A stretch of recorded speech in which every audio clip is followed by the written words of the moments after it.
प्रिय विद्यार्थियों, आज की कक्षा में हम चर्चा करेंगे भक्तिकाल के प्रमुख संत कवि सूरदास के काव्य की विशेषताओं की। सूरदास भक्तिकाल के कृष्ण भक्ति शाखा के प्रमुख संत कवि हैं। ये वल्लभ संप्रदाय के शुद्धाद्वैतवादी पुष्टिमार्गी भक्त थे। इनकी भक्ति में दास से और दीनता के स्थान पर लीला वर्णन की प्रधानता मिलती है, अर्थात कृष्ण की लीलाओं के वर्णन का महत्व इनकी रचनाओं में देखने को मिलता है। सूरदास ने गोपियों के माध्यम से माधुर्य भाव की भक्ति भी की है, जिसमें आध्यात्मिकता प्रमुख है। इनका काव्य गीति प्रधान मुक्तक काव्य है, जिसमें कृष्ण की बाल लीलाओं तथा अन्य श्रृंगार प्रधान लीलाओं का वर्णन है।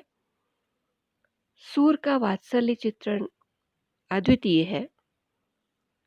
उन्होंने कृष्ण के जन्म,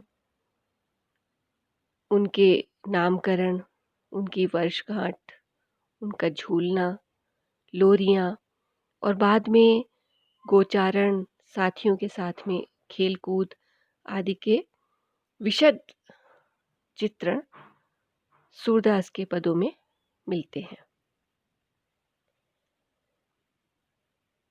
कृष्ण जब मथुरा चले जाते हैं तो गोपियां उनके विरह में जो उद्गार करती हैं, जो उनकी विरह भावना है, जो उनकी व्याकुलता है, उनका भी सूर ने अपने पदों में चित्रण किया है। सूरदास की कविताओं में यद्यपि सभी रसों का पुट मिलता है, फिर भी उनमें श्रृंगार, वात्सल्य और शांत रस की प्रधानता है, और ये तीनों ही रस मनुष्य जीवन की तीनों अवस्थाओं से संबंध रखते हैं। जैसे वात्सल्य का संबंध बाल्यावस्था से है, श्रृंगार का संबंध यौवनावस्था से है और शांत का संबंध वृद्धावस्था से है।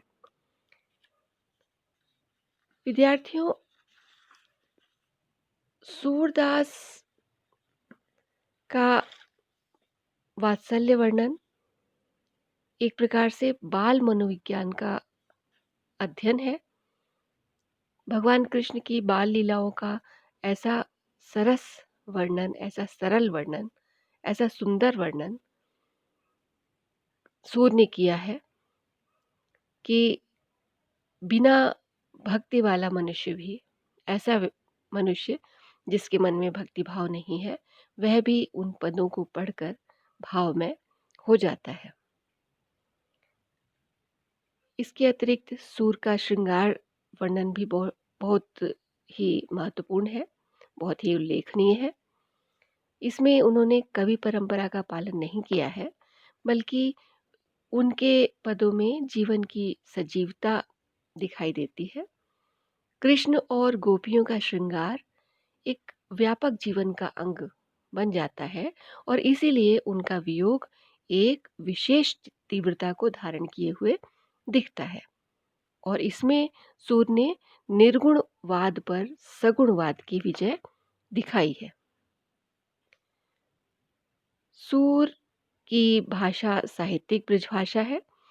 इसमें कहीं कहीं संस्कृत का पुट भी मिलता है, लेकिन अधिक नहीं है, और साहित्यिक ब्रजभाषा होते हुए भी बोलचाल की भाषा के अधिक निकट आ गई है उनकी भाषा, और कहीं कहीं तो चलन में उतरे हुए ब्रजभाषा के ठेठ ग्रामीण शब्द भी उनकी भाषा में मिलते हैं।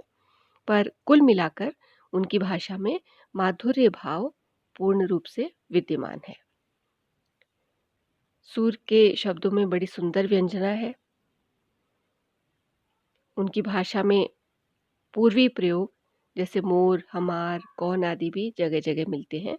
कहीं कहीं कुछ बुंदेलखंडी शब्द भी हैं।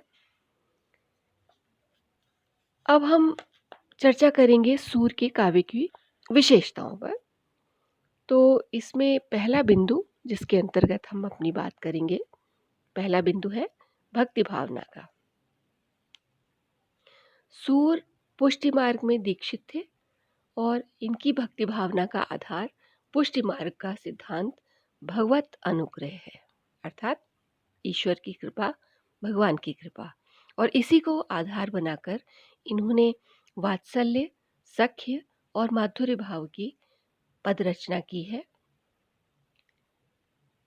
पुष्टि मार्ग में दीक्षित होने से पहले इन्होंने निर्गुण भक्ति से संबंधित पदों की रचना की थी और विनय के पदों का निर्माण किया था। वे कहते हैं, प्रभु हौ सब पतितन को टीको और पतित सब दिवस चारिके हो तो जनमत ही को। पर बाद में सूरदास ऐसा नहीं करते हैं। विद्यार्थियों, वल्लभ संप्रदाय में लीला को, ईश्वर की लीला को बहुत अधिक महत्व दिया गया है और परमात्मा के प्रति प्रेम को भक्ति कहा है और लीला प्रेम का ही प्रपंच है। भगवान के अनुग्रह को सबसे अधिक महत्वपूर्ण मानते हुए वल्लभ संप्रदाय में नवधा भक्ति के कीर्तन और स्मरण पर सबसे अधिक बल दिया गया है। और सूर के काव्य में कृष्ण की प्रेम लीलाओं का भी उल्लेख है, पर कवि ने बहुत ही विवेक के साथ में उन्हें चित्रित किया है।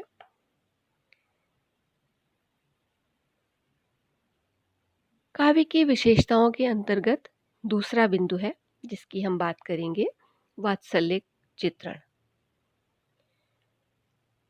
सूर के काव्य में वात्सल्य चित्रण का स्वरूप बहुत ही अद्भुत है और संभवतः सूर से पहले किसी भी हिंदी के कवि ने, किसी भी हिंदी साहित्य के प्रमुख कवि ने बाल लीलाओं का वर्णन नहीं किया था, बाल वर्णन नहीं किया था। और सूर ही पहले ऐसे कवि हैं जिन्होंने इस विषय में इतना कुछ लिख दिया है, और वह भी ऐसा सजीव कि पाठक का मन मोहित हुए बिना नहीं रहता। इन्होंने कृष्ण की बाल्यकाल की, उनकी बाल्यावस्था की छोटी से छोटी चेष्टा और घटना का वर्णन बहुत ही सुंदर तरीके से किया है। एक जगह है, एक स्थान पर ये कहते हैं, मैया मोहि दाऊ बहुत खिजायो, मोसो कहत मोल को लीनो, तू जसुमती कब जायो। अर्थात दो भाइयों के आपस में तकरार का, कहासुनी का वर्णन है। बड़ा भाई जो है छोटे भाई को, कृष्ण को, बलराम जो है वो कृष्ण को यह कहकर खिजाते हैं, चिढ़ाते हैं कि तुम्हें तो मैया ने मोल खरीदा है, तुम्हें तो पैसे देकर खरीदा है, तुम्हें उन्होंने जन्म नहीं दिया है।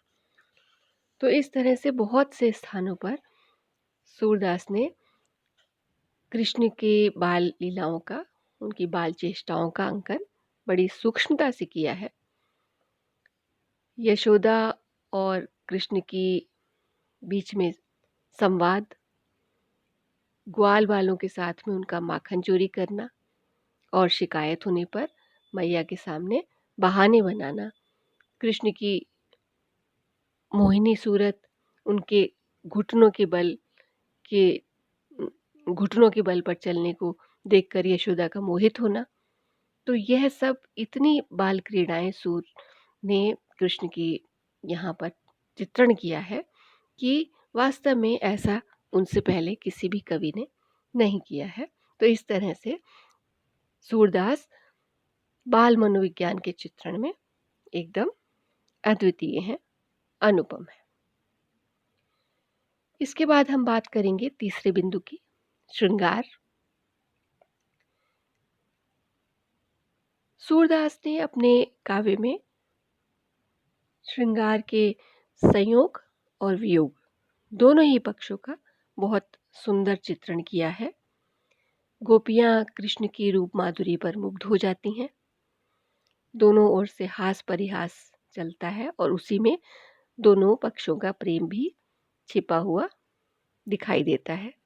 कृष्ण की बांसुरी में जादू है और उनकी आवाज़ सुनते ही कृष्ण गोपियाँ लोक लाज सबका त्याग करके, मर्यादा को त्याग कर, घर परिवार की मर्यादा को छोड़कर गोपियाँ कृष्ण की बांसुरी के स्वर को सुनते ही दौड़ी चली आती हैं। यह भ्रमर गीत में स्पष्ट है।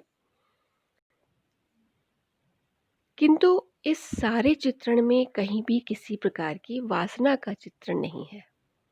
सब कुछ बहुत मर्यादित और विवेकपूर्ण ढंग से सूर ने इन सब का वर्णन किया है।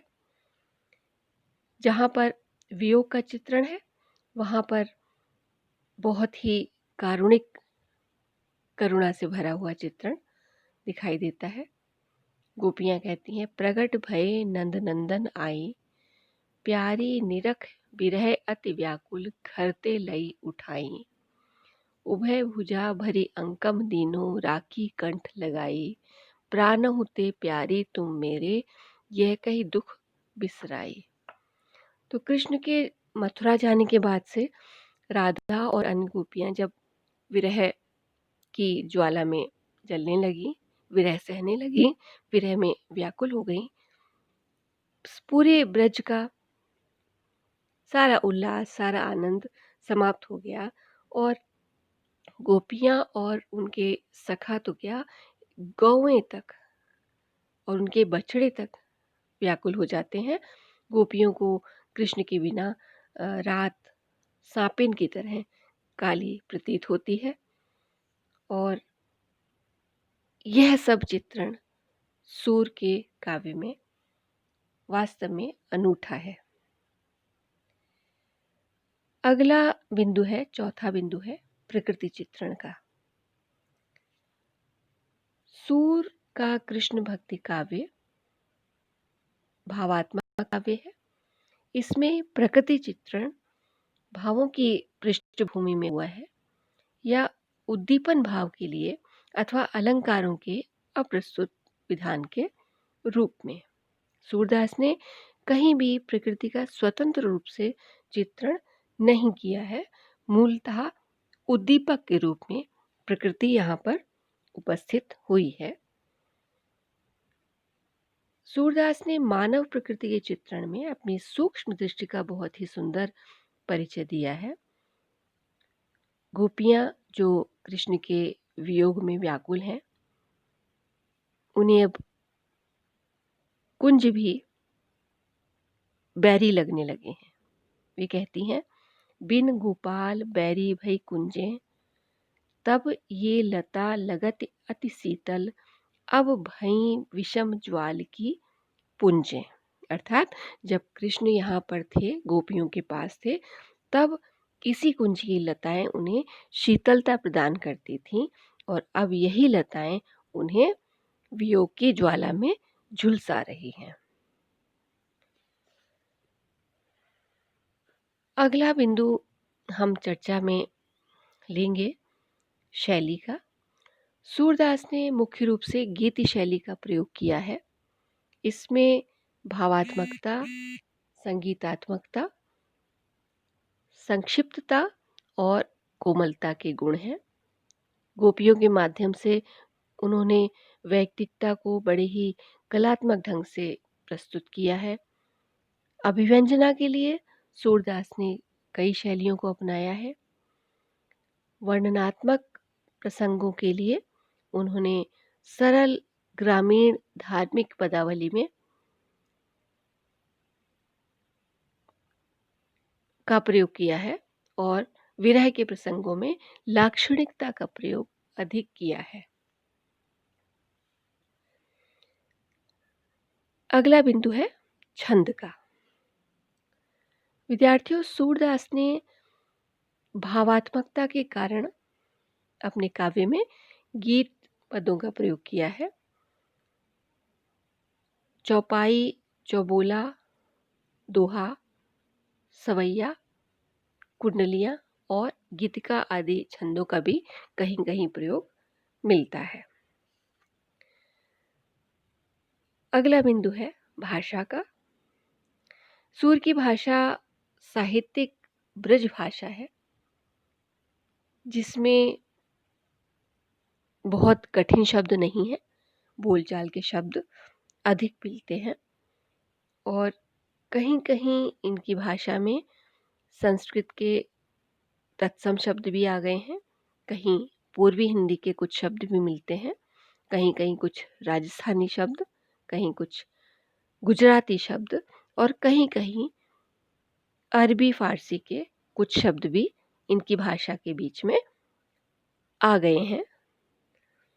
और इसके अलावा इन्होंने मुहावरे और लोकोक्तियों का बहुत ही सफल प्रयोग किया है और इस तरह से हम कह सकते हैं कि सूरदास हिंदी साहित्य के भक्ति काल के कृष्ण भक्ति शाखा के प्रमुख कवि हैं और उनका महत्व उनके काव्य के अध्ययन से स्पष्ट हो जाता है।